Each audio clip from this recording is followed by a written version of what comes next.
इस वीडियो के डेप्थ में जाने से पहले ये समझना होगा कि तुम्हारे लिए टीयर 3 की डेफिनेशन क्या है। क्या बोलते हो, क्या तुम्हारा मतलब होता है जब तुम बोलते हो कि मुझे टीयर 3 कॉलेज में अभी एडमिशन मिला है और अब मैं टीयर 3 कॉलेज में अपनी इंजीनियरिंग करने वाला हूँ। तो उसका मीनिंग मैं ही बता देता हूँ। इसका मीनिंग ये होता है कि 4 साल बाद जब तुम्हारी नौकरी मिलने की का फेज़ आएगा, उस फेज़ में ये होगा कि तुम्हारे जो प्लेसमेंट्स होंगे, उस प्लेसमेंट्स में जो तुम्हारा पैकेज होगा वो लाखों या करोड़ों का नहीं होगा, जैसे कि टीयर 1 कॉलेजेस में होता है। टीयर 3 कॉलेजेस में भी लाखों का पैकेजेस मिल जाते हैं, exceptions are always there, but high probability, high chances है कि तुम्हें नहीं मिलेगा। तो इन द एंड बात इस पे आ जाती है कि टीयर 3 का संबंध हो जाता है कि तुमको कितना करोड़ का या कितना लाख का पैकेज मिल रहा है, जो कि नहीं मिलने वाला। तो उसका मीनिंग ये हो जाता है कि टीयर 3 मतलब कम सैलरी और कम पैसा और कम इज्जत समाज में। ये रूट प्रॉब्लम है हमारे देश की, क्योंकि आज भी हमारा जो रहन सहन है, आज भी जो हमारी जो लाइफस्टाइल है या थिंकिंग है जैसे बोल सकते हैं, वो आज भी कॉलोनियल टाइम्स में ही है। हमारे जो पेरेंट्स की जनरेशन है वो तो उसी एरा में जीते हैं मोस्टली, कि इंडिया या भारत आज भी ऐसा देश है जहाँ पे नौकरियों की कमी है, जो कि फैक्ट है कि हमारे उधर पॉपुलेशन बहुत ज़्यादा है, नौकरियाँ कम हैं। जॉब मिलना और एक अच्छी हाई पेइंग जॉब मिलना एक अच्छी बात होती है, पहली बात होनी भी चाहिए, लेकिन वो एक ऐसा इवेंट है जो रेयरेस्ट ऑफ द रेयर है। मतलब चलो रेयरेस्ट ऑफ द रेयर तो नहीं, लेकिन कॉमन नहीं है उतना।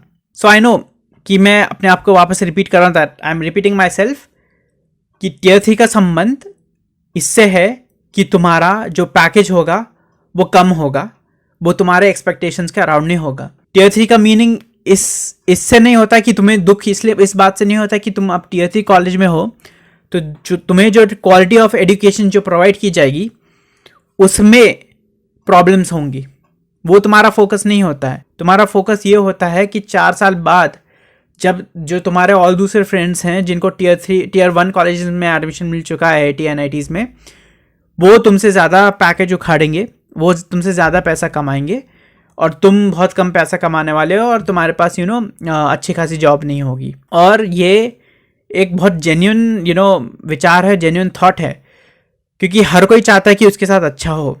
लेकिन यहाँ पे इस चीज़ में प्रॉब्लम क्या है, सबसे बड़ी प्रॉब्लम ये है कि तुमने टीयर 3 को एज उस वे में नहीं देखा कि जब तुम इंजीनियरिंग करने जाते हो तो तुम्हारा फोकस ये नहीं है कि तुम्हें एक एज एन इंजीनियर बनना है। तुम्हारा फोकस ये है कि तुमको पैसे कमाने वाली मशीन बननी है। तुम्हारा फोकस हमेशा ये होना चाहिए कि तुम highest of the highest quality of education कैसे प्राप्त कर सको, नो मैटर तुम किसी भी जगह में हो। और मैं समझता हूँ और मैं जानता हूँ कि टीयर 3 कॉलेजेस में ये होता है कि तुमको advanced research and development labs नहीं मिलेंगी। लोगों का जो ध्यान जो होता है ना, वो बहुत घटिया चीज़ों पे होता है। जैसे कि जब मैं अपनी इंजीनियरिंग कर रहा था बैचलर्स में, वो अपने कॉलेज का साइज कंपेयर करते थे। हमारा कॉलेज इतना बड़ा है और आप लोगों का कॉलेज इतना छोटा है, तो हम लोग तुमसे बेहतर हो गए क्योंकि हमारा कॉलेज का कैंपस इतना बड़ा है। अरे मेरे भाई, तू क्या कॉलेज के कैंपस को चाटेगा? मेरा कॉलेज का कैंपस इतना बड़ा था और इसलिए मैं बेटर इंजीनियर हूँ as compared to those people जिनका कॉलेज का कैंपस इतना था। इस बेसिस पे तू कंपेयर कर रहा है, मतलब तू कितना बेटर इंजीनियर बनेगा, वो इस बेसिस पे डिसाइड होगा कि तुम्हारे कॉलेज का कैंपस कितना बड़ा है। रियली बात उसी बेसिस पे आ जाती है कि तुम्हारा फोकस कहाँ पर है। तुम्हारा फोकस एक इंजीनियर बनने में नहीं है, तुम्हारा फोकस बस ये कि पैसे कमाने की मशीन कैसे बनाई जाए कि मैं ज़्यादा से ज़्यादा पैसा कमा सकूं। भाई पैसे तो तुम कमा लोगे, पैसा इंपॉर्टेंट होता है, मैं ये नहीं बोल रहा हूँ, पैसे तो तुम कमा लोगे अगर तुम एक एक स्किलफुल इंजीनियर बनो, अगर तुमने अच्छे से पढ़ाई की हो, अगर तुमने जो पढ़ा है उसमें तुम्हारा बहुत ज़्यादा इंटरेस्ट हो, तुम्हें बहुत पसंद आता हो, तो ऑफकोर्स पैसा कमाना कोई बहुत बड़ी बात नहीं है। हमारे देश में बहुत पैसा है। एक कॉलेज का पर्पस ये होना चाहिए कि जब तुम उधर जाते हो, जब तुम उधर लेक्चर्स वगैरह अटेंड करते हो या प्रैक्टिकल्स वगैरह जो भी करते हो, तो तुम क्या सीख पा रहे हो। कॉलेज का सिर्फ उतना ही रोल प्ले करता है। कॉलेज का कैंपस छोटा है, बड़ा है, जो भी हो, तो भाई तुम कॉलेज के बाहर रह लो, लेक्चर अटेंड करो, कॉलेज के बाहर चले जाओ। तुमको दिन भर तो कॉलेज में नहीं रहना है ना अपने। कि मतलब 24 घंटा वहीं पे मरते हो, फिर तो तुम वेले हो भाई। उधर तुम जा रहे हो, शिक्षा ले रहे हो और बाहर आ रहे हो, बस उतना ही है। 4 साल वो करना है, 4 साल के बाद कोई पूछने नहीं वाला, कोई नहीं देखने वाला कि कितना बड़ा तुम्हारा कॉलेज था, कितना बड़ा तुम्हारा कैंपस था, तुमको कौन से घटिया प्लेसमेंट हुआ तुम्हारा। और आधे से ज़्यादा सॉरी, आधे से ज़्यादा लोगों ने जिनको प्लेसमेंट्स मिले थे उनके Tier 3 कॉलेज से, उन्होंने वो जॉब छोड़ दिए क्योंकि वो जॉब वर्थ इट नहीं रहती। बहुत बहुत कम लोग हैं जो कंटिन्यू करते हैं, जिनको अच्छी जॉब मिली होती है। जो आधे से ज़्यादा लोग होते हैं ना, वो लोग सर्विस बेस्ड कंपनीज में उनकी जॉब मिलती है, क्योंकि उस पर भी मैं एक अलग वीडियो बनाऊंगा क्यों है वो सर्विस बेस्ड कंपनी में काम करना मतलब बुरा नहीं हो गया भाई। तुम्हारे देश में वही अवेलेबल है तो वही करोगे ना। जब और कोई अपॉर्चुनिटी नहीं है तो तुम क्या करोगे, तुम खुद से थोड़ा अपॉर्चुनिटी क्रिएट करोगे। तुमको भी टाइम लगेगा, एक्सपीरियंस गेन करना पड़ेगा, फिर तुम अपना खुद का कुछ कर सकते हो। एकदम से कोई कुछ नहीं कर पाता। दूसरी बात ये हो गई कि जब तुम लोग Tier 3 कॉलेजेस को ही एक दूसरे से कंपेयर करते हो, एक सिटी होती है उसमें 100 से ज़्यादा Tier 3 कॉलेजेस होते हैं, और उन Tier 3 कॉलेजेस में भी रैंकिंग सिस्टम होता है कि ये फर्स्ट नंबर का Tier 3 कॉलेज है, सेकंड नंबर का है, ये थर्ड नंबर का है। तो कंपनीज उसी बेसिस पे डिसाइड करती हैं कि हम लोग इधर जाएंगे, इस कॉलेज में जाएंगे और इधर से अपना प्लेसमेंट ड्राइव कंडक्ट करेंगे और स्टूडेंट्स को हायर करेंगे। ऐसा होता है। ये किस बेसिस पे डिसाइड होता है वो भी मैं बता देता हूँ। बहुत फनी थिंग है, बहुत ज़्यादा फनी थिंग है, तुमको मज़ा आएगा इसमें। ये इस बेसिस पे डिसाइड होता है। तो फॉर एग्जांपल हम एक कॉलेज का नाम ले लेते हैं, मैं कोई वैसा वाला नाम नहीं लूँगा रियल। एक कॉलेज है जिसको बोलते हैं कॉलेज ए, ठीक है। फॉर एग्जांपल उस कॉलेज ए किसी ने फाउंड किया होगा, किसी ने बनाया होगा वो कॉलेज, राइट। और मोस्टली जो अपना कॉलेजेस क्रिएट करते हैं ना, फाउंड करते हैं, मेरे मन में गेग्रुंडेट आ रहा है, पता नहीं कि ये जर्मन का वर्ड है, वो फाउंडेड हो रहा है। हिंदी का वर्ड क्या होगा उसके लिए, ठीक है, मुझको याद नहीं है। तो ये लोग जो अपना कॉलेज एस्टैब्लिश करते हैं, इंजीनियरिंग कॉलेज खासकर, ये लोग मोस्टली पॉलिटिकल बैकग्राउंड से आते हैं, ठीक है। इनका मोस्टली पॉलिटिकल बैकग्राउंड होता है। तुम कभी भी चेक कर लेना, क्रॉस चेक कर लेना, सबका नहीं होता है। देखो एक्सेप्शंस हमेशा रहते हैं, तो मेरे को एक्सेप्शन मत घुसा देना। मोस्ट ऑफ देम की बात कर रहा हूँ मैं, ऑन एन एवरेज की बात कर रहा हूँ। इनके लिए कॉलेजेस एस्टैब्लिश करना मतलब क्या, एक मनी मेकिंग मशीन। वो लोग का बिजनेस है और बिजनेस करने में कोई बुराई नहीं है, करो। उनके पर्सपेक्टिव से मैं एक्सप्लेन करना चाहता हूँ उनके लिए क्या हो गया। उनको पता है इंजीनियरिंग की बहुत ज़्यादा डिमांड है, बहुत हाई पॉपुलेशन है, तो स्टूडेंट्स आएंगे, फीस पे करेंगे, मैं पैसा कमाऊंगा, राइट। कोई बुराई नहीं है, करो। प्रॉब्लम यहाँ पे तब आती है जब जिसने ये कॉलेज एस्टैब्लिश किया होता है, जिसका नाम मैं बोल रहा हूँ कॉलेज ए, फॉर एग्जाम्पल इसको मिस्टर ए ने फाउंड किया, एस्टैब्लिश किया। अब मिस्टर ए चाहेगा कि उसके कॉलेज ए में खूब सारे कस्टमर्स आए, और कस्टमर्स कौन होते हैं, स्टूडेंट्स, राइट। कस्टमर्स तभी आएंगे जब कस्टमर्स को कुछ बेनिफिट दिखेगा उस कॉलेज में आने का, ठीक है। तो मिस्टर ए क्या करेगा अपनी कॉलेज की रेपुटेशन बढ़ाने के लिए, क्योंकि दिमाग में हमारे क्या भरा पड़ा है, एजुकेशन नहीं, कि हम क्या पढ़ाई करेंगे, हम क्या रिसर्च एंड डेवलपमेंट करेंगे, क्या सीखेंगे, उस पर हमारा फोकस नहीं। हमारा फोकस किस पर है कि 4 साल बाद प्लेसमेंट होता है कि नहीं होता, नौकरी मिलती है कि नहीं मिलती है। अब तो वो तो जाने ही दो कि पैकेज तो जाने दो, पैकेज को तो साइड में हटा दो, नौकरी मिलना मेन बात हो गई यहाँ पे हमारे देश में। क्योंकि अगेन कॉलोनियल टाइम्स वही सोच आज भी चली आ रही है। तो ये मिस्टर ए क्या करेगा कि इसका क्योंकि पॉलिटिकल बैकग्राउंड है, तो वो बैकग्राउंड और वो कनेक्शंस यूज करेगा वो, और वो मनी ये अपना मसल पावर तो नहीं बोल सकते, मनी पावर बोल सकते हैं, वो यूज करेगा, कंपनीज को देगा अट्रैक्ट करने के लिए उनको, और उनको बोलेगा भाई मेरे कॉलेज में आके अपने प्लेसमेंट ड्राइव्स कंडक्ट करो और मेरे स्टूडेंट्स को हायर करो, मैं तुमको पैसे दूंगा। ये होता है। सब कंपनीज नहीं करती हैं ऐसा, सब कंपनीज नहीं करती। कुछ कंपनीज जेन्युइनली भी आती हैं, बहुत सी कंपनी जेन्युइनली आती है, ठीक है। कहीं ना कहीं अगर पैसा नहीं है तो कनेक्शंस काम करते हैं। जो तुम्हारी Tier 3 कॉलेज की जो रेपुटेशन है ना, वो इस पे डिपेंड करती है कि उस कॉलेज को जिसने एस्टैब्लिश किया है उसके कितने कनेक्शंस हैं, और वो अपने कनेक्शंस के थ्रू कितनी सारी कंपनीज अपने कॉलेज के लिए में तुम्हारे कॉलेज में अट्रैक्ट कर सकता है प्लेसमेंट ड्राइव कंडक्ट करने के लिए। फनी पार्ट ये हो जाता है कि ये इतना बड़ा गेम है, अगर ये तुमको ये गेम समझा है, ये इतना बड़ा गेम है, और तुम उस गेम में सिर्फ एक सोल्जर हो। जैसे वो चेस का गेम होता है ना, एक पायदा क्या बोलते हो इसको, पैदल जो चलते हैं, लाइक सोल्जर्स, राइट। वो हो तुम, कि तुमको आगे ढकेल दिया और तुम उतना ही हो, तुम्हारी हैसियत बस उतनी ही है, पेरेंट्स यहाँ पे सोचते हैं बैठ के मैंने अपनी ज़िंदगी की कमाई डाली है अपने बच्चों के लिए, अपने बेटे या बेटी के लिए, कि वो जाके इंजीनियरिंग पढ़े और 4 साल बाद उसको 20-25 हज़ार की नौकरी मिले। लेकिन तुम बस एक कस्टमर हो वहाँ पे Tier 3 कॉलेज में। कोई प्राउड फील करने की ज़रूरत नहीं कि तुमको एक फलाना Tier 3 का कॉलेज मिल गया जिसकी रैंकिंग इतनी है। भाई 10 साल बाद सब सेटल हो जाते हैं।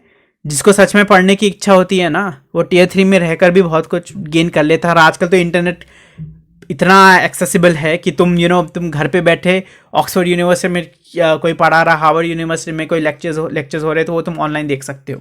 तुम में पढ़ने का कीड़ा होना चाहिए कि तुम एजुकेशन के लिए जा रहे हो वहाँ पे, ना कि प्लेसमेंट्स के लिए। जब तुम्हारा फोकस प्लेसमेंट से, पैकेज से शिफ्ट होगा एजुकेशन पर, तो वहाँ पे चांसेस ये भी होंगे कि तुम भी ऐसे स्टेप्स लोगे जहाँ पर तुम, जिसने वो कॉलेज को एस्टैब्लिश किया है, उस पर एक तरह का प्रेशर डाल सको या एक तरह का थॉट डाल सको उसके ऊपर कि भाई मेरे लिए इम्पोर्टेंट एजुकेशन है, मेरे लिए इम्पॉर्टेंट है कि जो प्रोफेसर्स वहाँ पे पढ़ाने आते हैं वो क्वालिफाइड है इनफ कि वो पढ़ा सकें।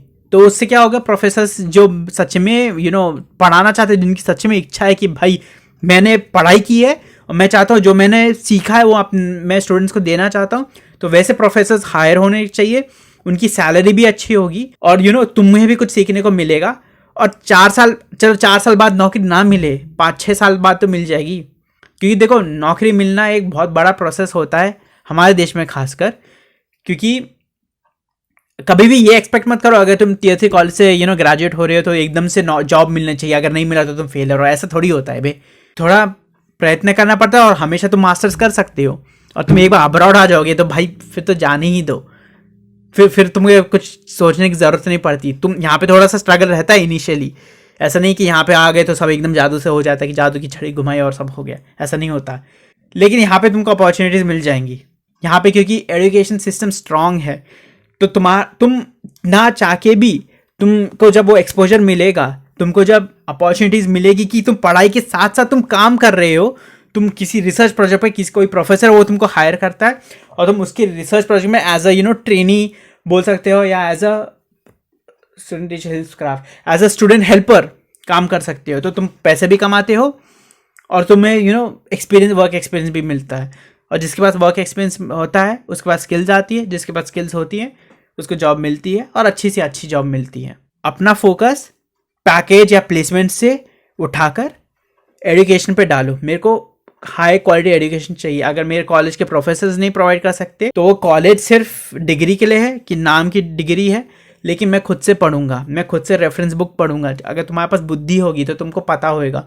यूट्यूब पे सेवरल वीडियोस हैं, बहुत सारे वीडियोस मिल जाएंगे ये सीखने के लिए कि रिसर्च पेपर्स कैसे पढ़े जाते हैं, कौन से इन डिमांड स्किल्स हैं जो मुझे सीखने चाहिए, मुझे अपने सॉफ्ट स्किल्स कैसे इम्प्रूव करने चाहिए, कोई पर्टिकुलर लैंग्वेज है जो मुझे सीखनी चाहिए वो मैं कैसे सीखूं। इन सब चीज़ों से तुम काम कर सकते हो। और काम करोगे, अपना कर्तव्य करोगे। वो बोलते हैं ना, महाफलेषु कदाचन।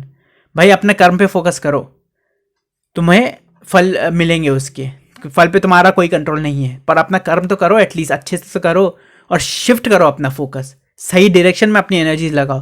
तुम जब सही डायरेक्शन में अपनी एनर्जीज लगाओगे तुमको रिजल्ट्स मिलेंगे और अपने आप मिलेंगे। और एक बार तुम बैचलर्स, देखो एक चीज़ ये भी समझने की ज़रूरत है यहाँ पे, बैचलर्स करके तुम बहुत ज़्यादा पारंगत नहीं हो जाओगे अपने फील्ड में। पारंगत इन द सेंस कि तुम एक्सपर्ट नहीं हो जाओगे अपनी फील्ड में बैचलर्स करने के बाद। तुमको सेवरल ईयर्स ऑफ एक्सपीरियंस लगेगा एक एक्सपर्टीज लेवल तक पहुंचने के लिए। अगर तुम Tier 3 कॉलेज से हो, मैं समझ सकता हूँ स्ट्रगल तो रहता ही है वहाँ पे स्ट्रगल रहता है। चुतियापा भी बहुत होता है। 75% अटेंडेंस जो होते हैं, तुम नहीं करना चाहोगे तो दूसरे पगले करेंगे, क्योंकि उनको तो सरकारी नौकरी करनी कोई बुराई नहीं है उसमें भी। तुमको अगर इंजीनियर बनना है, तुमको सच में इंजीनियर बनना है, ठीक है, तो तुमको थोड़े एफर्ट्स डालने पड़ेंगे। तुमको खुद से पढ़ना पड़ेगा, तुमको खुद से सीखना पड़ेगा कि पढ़ते कैसे हैं इंजीनियरिंग में वगैरह, रिसर्च पेपर्स कैसे पढ़े जाते हैं जैसे मैंने पहले बोला है, और रेफरेंस बुक्स कैसे पढ़ी जाती हैं। कोई टॉपिक पसंद आता हो तो वो कैसे उसके बारे में और फर्दर रिसर्च कैसे कर सकते हैं। और आजकल इंटरनेट की वजह से सब कुछ इजीली एक्सेसिबल है, तो तुमको बिल्कुल भी कुछ चिंता करने की ज़रूरत नहीं है। और सबसे आखिरी में ये स्पेशल मैसेज है मैकेनिकल इंजीनियरिंग के स्टूडेंट्स के लिए कि कोडिंग सीखो भाई, कुछ भी हो जाए कोडिंग सीखो। तुमको भले ही कुछ करना है नहीं करना है, तुमको मैकेनिकल इंजीनियरिंग में काम करना है, फिर भी तुमको कोडिंग आनी चाहिए। कोडिंग ही है जो तुम्हारी नैया पार लगाएगी, स्पेशली अगर तुम इंडिया में हो, भारत में हो।